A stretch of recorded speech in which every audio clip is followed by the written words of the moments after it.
and welcome to today's episode of Back to the Heart. I am your host, Amanda, and today I wanted to tell you a little bit about my story. It's been a while since I've told it in its entirety, so maybe if you're coming to me today for your first time to listen to the podcast, or you've just come across some of my content, I'll let you know a little bit about who I am and why I started this podcast and what I believe my purpose is here today. So my story begins, my story really got lit on fire about 18. In 2018, I was married. I'd been married for 5 years. I had been going through IVF, had experienced a pregnancy loss during that period, and then being diagnosed with endometriosis, stage 4 endometriosis, having 4 excruciating major surgeries in 2018, and ultimately the demise of my second marriage. And at that time, I was falling apart really quickly. I had basically the identity of I was checking all the boxes. I had gone to college. I had gotten my degree. I had been successful, quote unquote, in my career, made 6 figures, made even more, had a car, had a house, had a husband, and was trying to check the box of the babies. And that just wasn't in the lineup for me. That wasn't something that I'd ever dreamed of or wanted to pursue in the form of human babies. Here's my little biscuita. She's in my lap right now. I have my babies. Anyway, so back to the story. So at the end of 2018, my marriage ended. And I continued to push, continued to try to grasp onto what is my identity.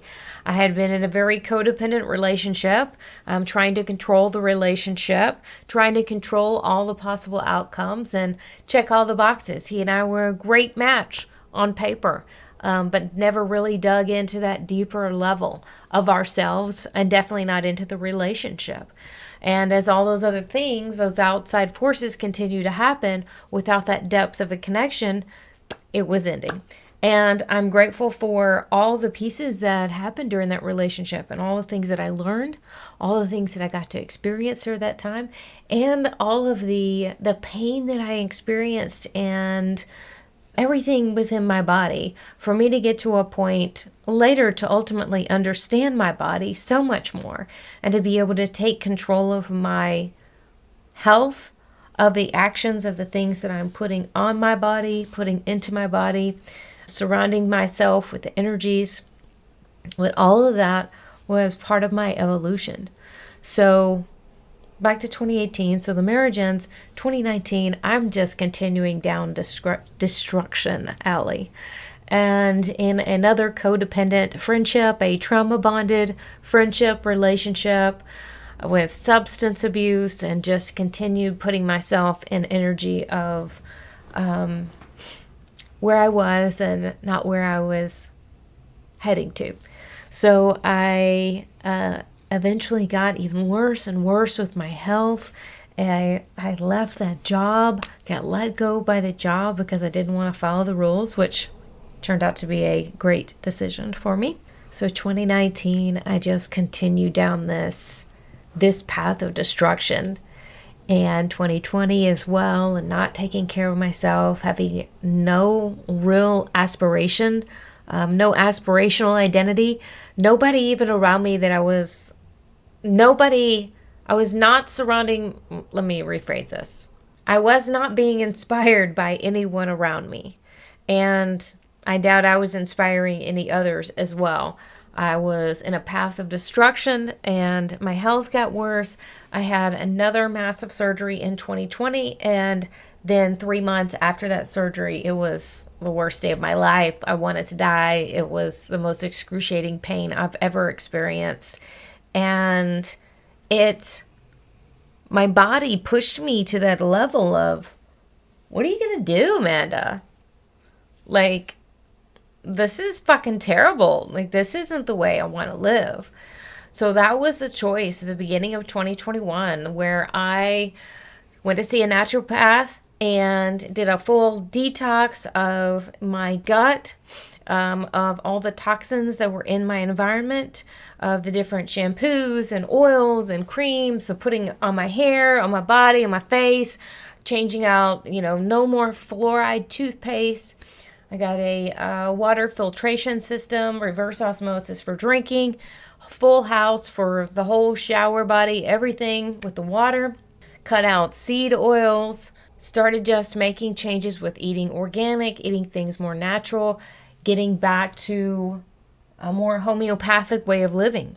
When I did that, and as I started to do that, I started to shift the people that I was around as well.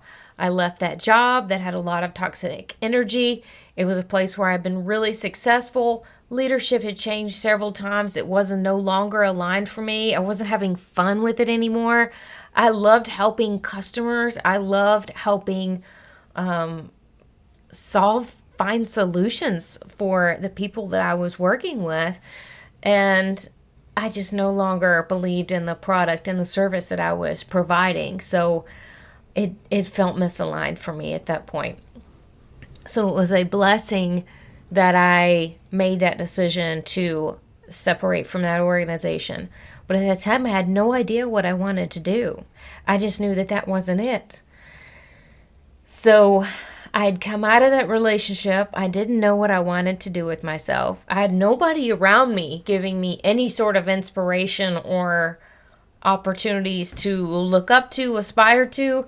One friend who had healed herself naturally from multiple sclerosis, she definitely influenced me to heal my body. She connected me with this naturopath, and that was it. I took off, and I was like, wow, if I can do this, she can do this, I can do this. I didn't believe her when she said I could do it at first. I was like, she is crazy.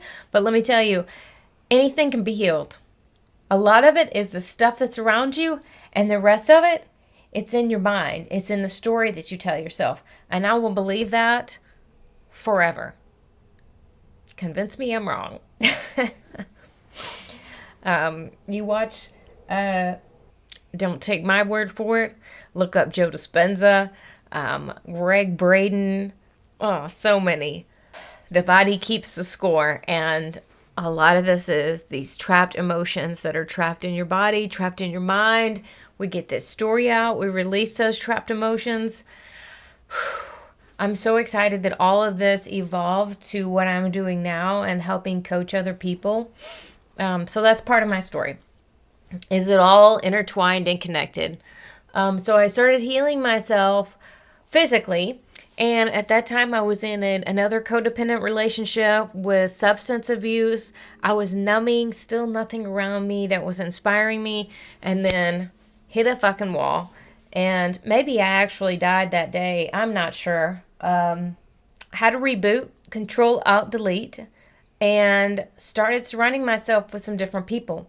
I started being more selective of where my energy was going and stopped doing silly drugs that made no sense. I started connecting into my body. I started connecting back into my heart. I started getting involved in these different communities that were giving me people to aspire to, that had been doing the work, that had things in their lives that I wanted, whether that was a purpose. I wanted a purpose. I wanted to feel like there was something to get excited to wake up about every day. I wanted that so bad. People that had long-term relationships, I wanted that so bad. I was new into this relationship with Sebastian and had all the feelings of like, this feels so magical. Let's keep this going. And knowing that we both had our own personal wounds that we were still working through and learning from, that things are going to come up. So how can we learn from others who are further along in this journey in their relationship? Where can we learn from them? Then fast forward, as I started surrounding myself with different people, I had known who Sebastian was, but I was in this other relationship, and after that relationship ended, Sebastian and I reconnected for a music video. He is a musician, and after that we connected, and I thought, I really want to practice my Spanish more. He's from Chile, and his obviously his native language is Spanish, and he wanted someone to practice his English with as well. So it was a great opportunity for us to connect and to lay a completely different type of foundation in our relationship than what I had ever experienced before. And having the language barrier at the beginning was really important. It was really powerful in our relationship building, because I had previously been in relationships with all the relationships around me. I felt like I was like over explaining and over validating with words what I was trying to say to make sure that I felt seen and heard, because I had not yet felt seen or heard in the previous relationships that I had been in, romantic or not romantic, professional or not professional, or personal. So when Sebastian and I met, and we're communicating now, where his primary language is Spanish, mine is English. He knows English, I know some Spanish. However, in that beginning stage, it was necessary to be as direct as possible and eliminate all these extra words and all this extra validation and just blah that ends up being in our vocabulary. And I'm practicing staying into that, because now we can speak our own language, are so connected that I do say a lot of extra words, I know now. So I want to go back to that space. But we had to be very clear and direct in our communication, because definitely lost in translation is a real thing, right? So that was such a beautiful part of the beginning of our relationship. As well, at the beginning of our relationship, we met before, like in 2019, but when we first started dating in 2023, we were going through all the language and getting to know each other. And then shortly thereafter, we were together, we started going to Awaken. We went to Awaken just like 8 months after we met each other. And it was such a powerful experience, because we were able to go into a space like that where we were open to receive and knew that we had different woundings from our past. We had already been going through a lot of those in that first year of being together. And whenever we went into Awaken and we were able to see others being vulnerable and healing those parts and recognizing, oh, that trigger that came up with you, my spouse, is not really you, it's me and something that happened to me in the past. And how can I look into that and heal that part of me from the past so that it's not reflected and bumping up against that part of you? So that was a big part of our journey in our first year together, as well as starting to learn from all these around us that were in these groups and in these communities. That's why I'm constantly talking about how powerful community is. So my journey continues, and in the Awaken community, I was introduced to the 4-step process that Enlifted teaches, and through that process from Danny Rios, I identified this inner critic, this language that I've been using to talk to myself, and I was like, holy shit, I had not been very nice to little Amanda. And I had a lot of stories that were stuck in my body, a lot of emotions that were trapped in my body, a lot of coulda, woulda, shouldas, and the negative self-talk and the language that I was using was literally crushing me. And it sounds crazy, because we were taught, oh, sticks and stones will break your bones, but words can never hurt me. Yeah, they can hurt you. And they are. And whenever you start identifying the words that you are using, that you are listening to by those around you, you'll start to see how powerful this tool is. So I started learning this, and during this process, huge awakening for me. Was able to let go of those stories that were keeping me stuck. I was able to have the emotional capacity to start embodying all the things that I had been learning from all of my mentors about how to embody this life of love as a co-creator, as I manifest my dreams, to live my dream life, to receive the love of this dream partner that I had magnetized. But I didn't have space for it until I cleaned out all that shit that was stuck in my body. Words, people. And I was allowed to release that, reset my nervous system, learn to control my nervous system, to work with my nervous system, to work with medicine that works with my nervous system.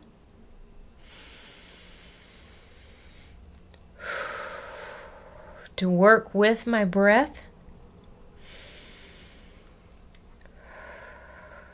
to surround myself by those that inspire me and uplift me and support me and see me and hear me, instead of those that drag me down and drain me and mistreat me. It's time for me to step up and take care of myself. And that's what I've done.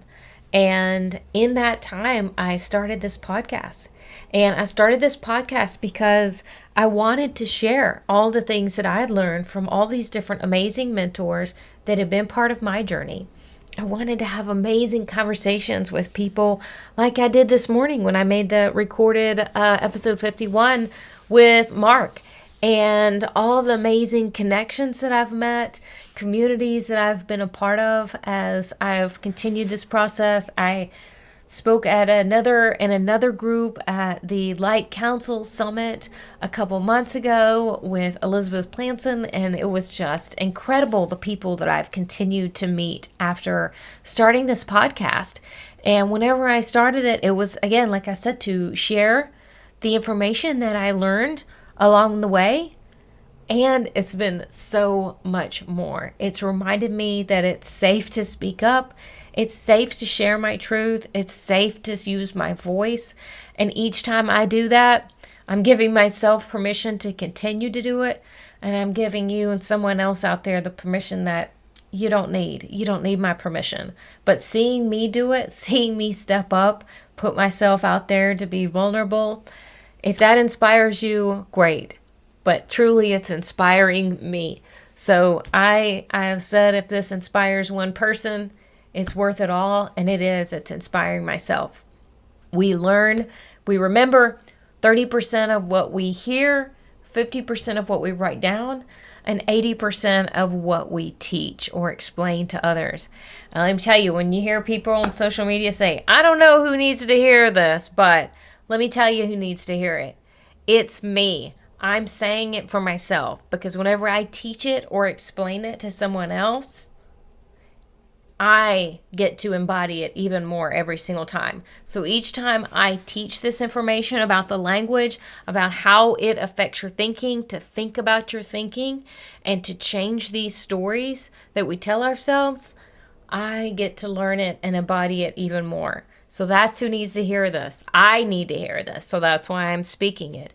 So if there's anything that's on your heart, speak it. It feels so much better when you do. And it may be a little scary to do it at first, but the more that you do it, the better it feels and the easier it feels. And I guarantee you that your story is similar to somebody else's story. And I know, oh, my story is so big. Everybody's got their story, and everybody thinks that their story is so much bigger and grander or worse, or like we're on some sort of, trauma spectrum or whatever it is. But everybody's got their own experience and their own story. And it's not the grief Olympics or the trauma Olympics or the baggage. We're not weighing the baggage over here. There's no baggage weight limit to get onto this plane. But that's the truth, is that we all have our story, and we can come together in a community and share this magic together, be seen, be heard in a space where people support us and understand us. And we go through this 4-step process, this Enlifted method. It's so powerful to help you reset your nervous system. It's what's worked for me.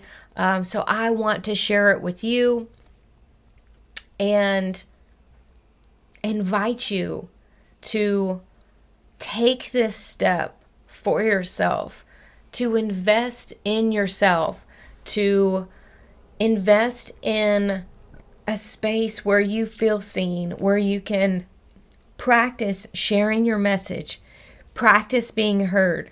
And if sharing in a group, you're not ready to do that yet, that's okay too. I still have one-on-one sessions open. I've got space for 4 new one-on-one clients this month. So if there's something that you have on your heart that you're not ready to share with others, but something, that story that's keeping you stuck, comment, click on the link in the show notes below, and let's book a breakthrough session. Let's work through it together. I'm not claiming to know all the answers. I'm not claiming to know any answers, but what I am claiming is that I can hold the light for you. I can shine a little bit different perspective on things, help ask some questions, and get curious about what's going on, and likely help break loose a little bit of what's keeping you stuck and get you back on track, to get you moving again. Because really that's the key, is when we start to get slowed down and get stuck, sometimes we just need a little jump start, somebody to help us along the way. And that's what I'm here for. I'm here to shine the light, get you started back up, and we'll get you back on the path. The technique that I use, the Enlifted method, is so magical because, let me tell you, it works on anything and everything. Everything. It works. And I'm excited to share it. And I have some amazing collaborators that are within my network, whether you're looking for help with breath work, with sound baths, Tibetan bowl clearings, human design, Ayurveda, money, tuning forks, fascia, your connection with plant medicine, whatever it is, men's group, women's group, all of it. I've got connections in all of these areas. I keep meeting these magical people. So all of these different tools are available to help you along the path and what you're doing. So that's my story, from checking every box and still falling apart, to hitting rock bottom, to finally listening to my body and rebuilding from the inside out. It wasn't one thing that changed everything. It was choosing over and over to surround myself with people who saw me, to change what I was putting into my body, and to finally rewrite the story that I was telling myself. If any part of this resonated with you, if you've got a story that keeps you stuck, or if you're starting to feel that pull to change something, I want you to know you don't need permission. You just need a place to start. And that's what I'm here for. I've got space for 4 new one-on-one clients this month. So click the link below in the show notes and let's book your breakthrough session. Let's work through it together. Until next time, keep coming back to the heart.